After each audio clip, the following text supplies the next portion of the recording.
Hello दोस्तों, मैं CA Baljinder आपका बहुत बहुत स्वागत करता हूं मेरे इस यूट्यूब चैनल में। दोस्तों, जैसा कि आप सब जानते ही हैं कि कोरोना काल के अंदर बहुत से लोगों के रोजगार चले गए। कुछ को मजबूरन नौकरियां छोड़नी पड़ी तो कुछ को नौकरियों से निकाल दिया गया। तो दोस्तों, जब भी किसी इंसान के साथ ऐसी सिचुएशन आती है तो सबसे पहली जो चुनौती उसके सामने आके खड़ी होती है वो होती है कि दोबारा से कोई रोजगार ढूंढना। और इस दौरान कभी कभी उस इंसान को जो कि बेरोजगार हो चुका है उसको काफी समय तक खाली बैठना भी पड़ जाता है, जिसकी वजह से उसको फाइनेंशियल और मेंटल प्रेशर पड़ता है। तो दोस्तों, इसी चीज को ध्यान में रख के केंद्र सरकार ने एक बहुत ही अच्छी स्कीम की घोषणा करी है, या मैं बोलूंगा एक स्कीम में तब्दीली की गई है, जिसके अंतर्गत की जो इस तरह के बेरोजगार लोग हैं उन्हें एक बेरोजगारी भत्ता दिया जाए जो कि 50% ऑफ उसकी सैलरी के इक्वलेंट है। तो आज की इस वीडियो में दोस्तों मैं आपको उस स्कीम के बारे में बताऊंगा और साथ ही साथ बताऊंगा कि कौन कौन से ऐसे लोग हैं दोस्तों जो इस स्कीम के लिए एलिजिबल हैं और क्या तरीका है इस स्कीम के अंदर अप्लाई करने का। लेकिन आगे बढ़ने से पहले मैं आप लोगों से रिक्वेस्ट करूंगा कि यदि आपने अभी तक मेरा चैनल सब्सक्राइब नहीं किया है तो मेरे चैनल को सब्सक्राइब करें, और अगर आपको वीडियो अच्छा लगे तो इसे लाइक और शेयर करें। दोस्तों, शेयर तो जरूर करें, वो इसलिए क्योंकि आपका एक शेयर हो सकता है ऐसे लोगों को मदद कर दे जो कि बेरोजगार बेचारे घर में बैठे हैं और जो कि फाइनेंशियली बहुत परेशान हैं। तो उनके लिए ये वीडियो एक वरदान साबित हो सकता है दोस्तों, तो शेयर करना ना भूलें। चलिए दोस्तों, शुरू करते हैं अपना आज का टॉपिक। तो दोस्तों, जिस योजना के अंतर्गत ये बेरोजगारी भत्ता दिया जा रहा है उस योजना का नाम है अटल बीमित व्यक्ति कल्याण योजना। इस योजना के अंतर्गत दोस्तों ईएसआई कॉर्पोरेशन ने डिसाइड किया है रिलीफ प्रोवाइड करने का in the form of cash compensation उन लोगों को जो कि अनएम्प्लॉयड हुए हैं 24 मार्च 2020 से 31 दिसंबर 2020 के पीरियड के दौरान। तो जो भी लोग इस पीरियड के अंदर अनएम्प्लॉयड हुए हैं उनको कैश कंपनसेशन प्रोवाइड किया जाएगा इस स्कीम के अंतर्गत। अब मैं आपको बताता हूं दोस्तों कि कितना कंपनसेशन दिया जाएगा। यहाँ पर दोस्तों इस फॉर्मूले के लिए ज्यादा घबराने की जरूरत नहीं है, मैं आगे आपको एग्जाम्पल के थ्रू भी समझाऊंगा, लेकिन फिर भी इसको हम पढ़ लेते हैं दोस्तों। तो इसके अंतर्गत जो बेनिफिट पे किया जाएगा वो इस तरह से कैलकुलेट किया जाएगा 50% of average per day earning during the previous 4 contribution period. तो 50% मिलेगा दोस्तों पर डे अर्निंग के हिसाब से जो लास्ट के 4 कंट्रीब्यूशन पीरियड होंगे उसके हिसाब से कैलकुलेट किया जाएगा, और इसको मल्टीप्लाई किया जाएगा नंबर ऑफ डेज जितने टाइम आप अनएम्प्लॉय रहे हो। मैक्सिमम जो है वो 90 डेज तक जो बेरोजगारी भत्ता मिलेगा। अब इसे हम एग्जांपल से समझ लेते हैं ताकि आपको इजीली समझ में आ जाए।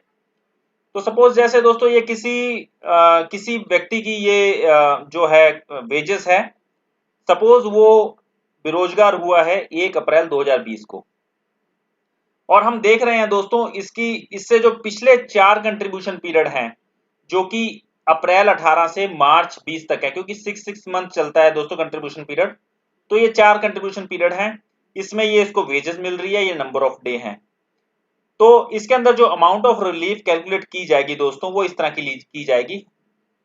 टोटल वेजेस दोस्तों 2,40,000, टोटल नंबर ऑफ डे 730। तो ये पर डे आ गया जो मैंने भी आपको बताया था एवरेज पर डे अर्निंग। तो दोस्तों ये एवरेज पर डे अर्निंग आ गई है, इसको मल्टीप्लाई कर देना है 50% से, और फिर इसको मल्टीप्लाई कर देना है नंबर ऑफ डे अनएम्प्लॉयड से।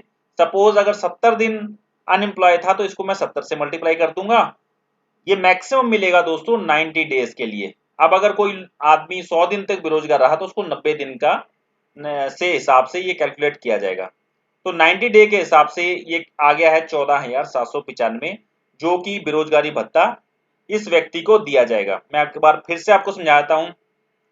जो इसकी वेजेस थी 4 कंट्रीब्यूशन पीरियड की वो थी, मतलब लास्ट के 2 साल की वो थी 2,40,000 है, उसको डिवाइड कर दिया नंबर ऑफ डे से, एवरेज पर डे अर्निंग आ गई है, इसको मल्टीप्लाई कर दिया 50% से इनटू जितने दिन वो अनएम्प्लॉयड रहा सब्जेक्ट टू मैक्सिमम 90 डेज। तो इस हिसाब से 14,795 बेरोजगारी भत्ता इस व्यक्ति को कैश फॉर्म में दिया जाएगा जो इसके अकाउंट में ट्रांसफर कर दिया जाएगा।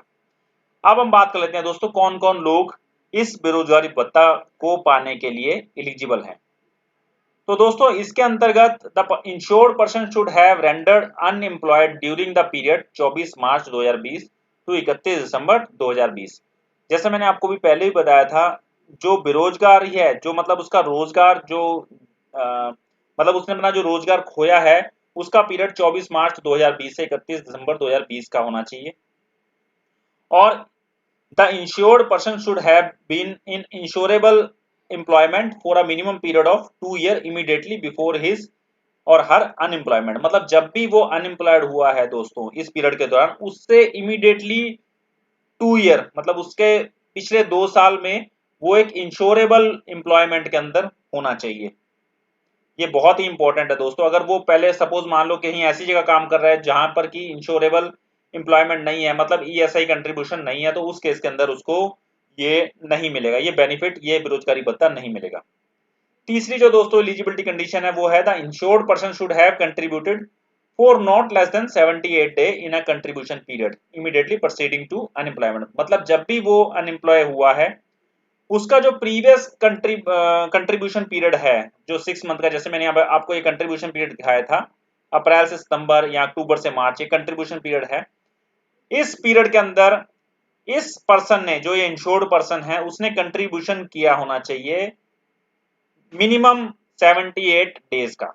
इतना कंट्रीब्यूशन करना अनिवार्य है दोस्तों, उसने कंट्रीब्यूशन किया होना चाहिए। And minimum 78 day in one of the remaining 3 contribution period in 2 year of prior to unemployment. जैसे मैंने आपको बताया कि एक तो जो हम उसको अगर मैं समझाऊं तो ऐसे कि अक्टूबर से मार्च, सपोज अगर 1 अप्रैल 2020 को अनएम्प्लॉय हुआ है, तो अक्टूबर से मार्च के अंदर 78 डेज का कंट्रीब्यूशन अनिवार्य है।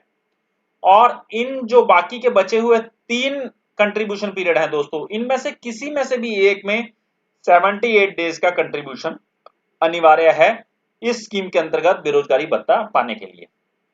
और अगली जो कंडीशन है दोस्तों, the contribution in respect of him her should have been paid or payable by the employer. मतलब एम्प्लॉयर ने जो है कंट्रीब्यूशन जो है वो जमा कराया होना चाहिए गवर्नमेंट के ईएसआई कॉर्पोरेशन के पास।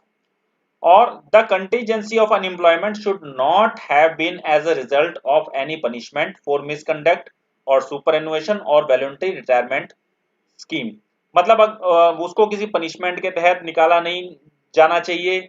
ऐसा ना होना चाहिए कि उसका रोजगार गया है, वो उसको कोई पनिशमेंट के तहत उसका रोजगार गया है, या कोई उसने पेंशन प्लान ले लिया उसकी वजह से उसका रोजगार गया है, या उसने कोई वॉलंटरी रिटायरमेंट ली है।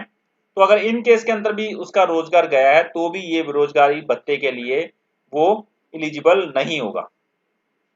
अब बात कर लेते हैं दोस्तों इम्प्लीमेंटेशन की। ये कैसे इम्प्लीमेंट किया गया है, कैसे इसके लिए हम अप्लाई कर सकते हैं।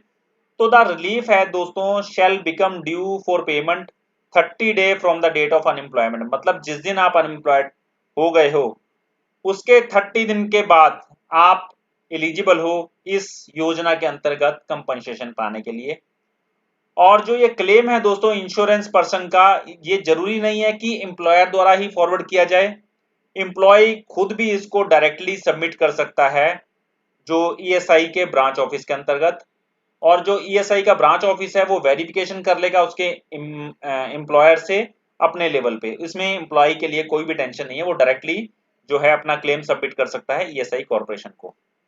और जो दोस्तों इसकी पेमेंट है वो उस पर्सन को उसके अकाउंट में मिल जाएगी with in 15 day from the receipt of claim. मतलब जब भी ईएसआई कॉर्पोरेशन ने उसका क्लेम रिसीव कर लिया उसके 15 दिन के अंदर अंदर ये जो क्लेम है उसके अकाउंट में क्रेडिट कर दिया जाएगा। और सबसे इंपॉर्टेंट दोस्तों, आधार जो है shall be used for identification of the insured person. तो आधार ऑथेंटिकेशन होगी, तो आप ये भी ध्यान रखें कि आपका आधार के अंदर मोबाइल नंबर, सब कुछ, एड्रेस वेड्रेस सब कुछ जो है एकदम सही होना चाहिए, ठीक होना चाहिए, ताकि किसी तरह की आपके क्लेम में दिक्कत ना आए। तो दोस्तों उम्मीद करता हूं आपको अच्छे समझ आया होगा। अगर आपके कोई क्वेश्चन हो तो आप मुझे कमेंट बॉक्स में कमेंट करके पूछ सकते हैं। आज के लिए इतना ही दोस्तों, थैंक यू वेरी मच।